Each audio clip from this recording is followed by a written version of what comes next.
Before the Good Friday Agreement, international tourism really didn't exist in Northern Ireland. What visitors want before they'll spend their leisure pound more than anything else is to know that they'll be safe and secure, and we weren't really in a position to promise that.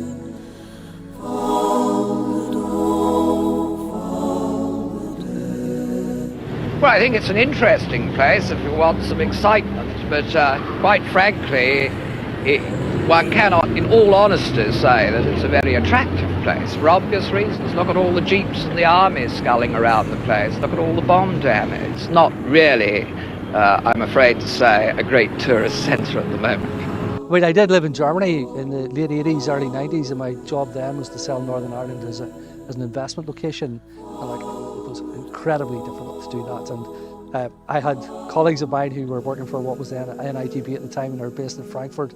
Aubrey Irwin, as many people will know, Aubrey was in Frankfurt. I used to actually go and feel sorry, very, very sorry for Aubrey, because he had such more difficult task than I did at that point in time.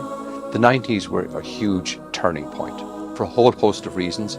European investment, more feel-good within Ireland itself, a more confident industry, and a realisation that people wanted to travel, the means to do so, the Ryanairs are coming along, really changed the landscape.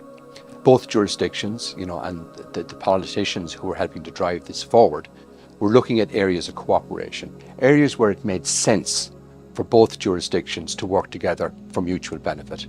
And tourism emerged as a key sector that could be an area of cooperation in the run-up to the agreement itself.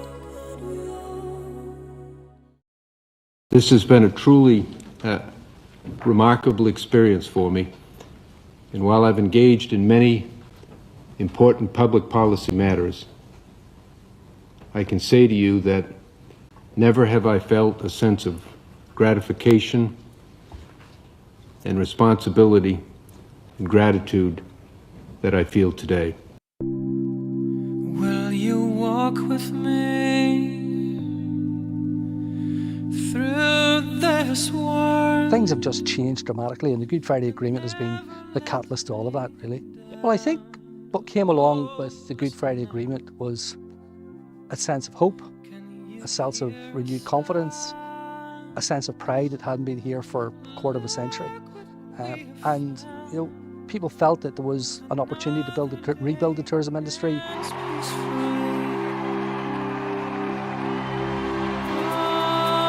Yes, Titanic Belfast has become an iconic building, and we've welcomed over 7 million visitors since we opened 11 years ago. Would that have been possible before the Good Friday Agreement? I don't think so. Just the mere absence of the troubles was not in itself sufficient. Yes, there was an immediate sort of uptick of intrepid travellers, but it gave us, in the immediate aftermath, a platform to say, is tourism part of the Northern Ireland economy going forward?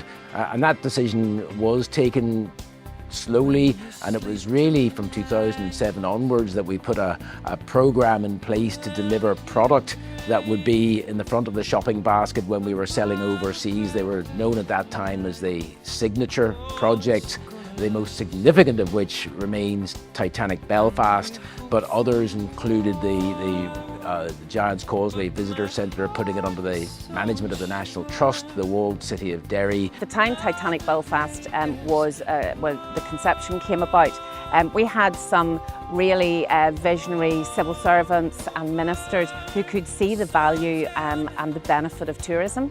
We also had some private sector investors who were willing to take a risk. I don't think that could have happened prior to the Good Friday Agreement. The idea of having a single identity for the island of Ireland did create a number of challenges, but they were surmountable. The key thing we had to do was to, I suppose, identify the attributes that reflected the island, but be respectful of and make sure we communicated the diversity of the island, our different traditions, our different approaches, our different sense of identity. And ultimately it became a much better place to live. And if a place is a great place to live, it typically becomes a great place to visit. From where I sit, looking at the developments of tourism in both parts of the island over that time, it's really gratifying to see that tourism has gone from strength to strength. Cooperation, when it's done in a respectful way, which is mindful of the different traditions and different interests, works.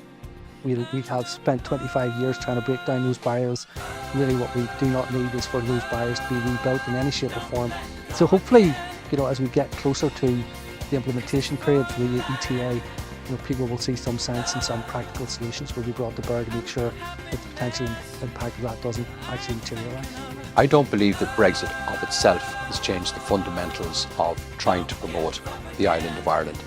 But I do think it has created more complexity and challenge for the marketeers who are seeking to do that at the moment. Your happiness.